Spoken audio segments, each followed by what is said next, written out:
naka-gown, rainbow toga, uniforme, o simpleng get-up lang.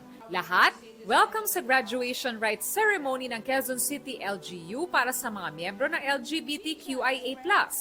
Nais daw ng LGU na bigyan ng pagkakataon ng mga rainbow graduates na makapagmarcha habang ine-express ang kanilang sarili. Nung ako po ay graduate ng senior high school, I can still remember the nights when I cried so much. Ba yan?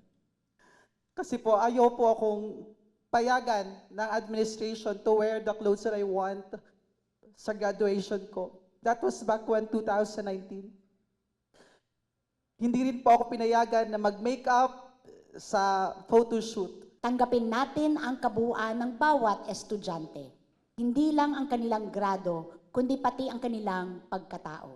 Tulad ng regular graduates, nakatanggap din sila ng diploma. Matapos magmarcha sa entablado, sabay-sabay nilang iwinigayway ang watawat ng LGBTQIA+. Sabi ng mga rainbow graduate, malaking bagay sa kanila ang ganitong pagtitipon para malayang ipahayag ang kanilang mga saloobin at isulong ang pantay na karapatan para sa kanila.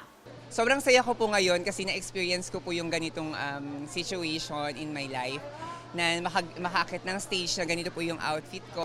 Papasalamat po kami sa Quezon City kasi tanggap po kami kung ano po yung ano namin sa sarili namin at para maiwasan din po ang diskriminasyon. In my own experience kasi pag naghahanap ka ng trabaho, kahit LGBT ka, as long as you have the skills, talagang pina-prioritize dito sa Quezon City. Para sa GMA Integrated News, Von Aquino, nakatutok, 24 oras.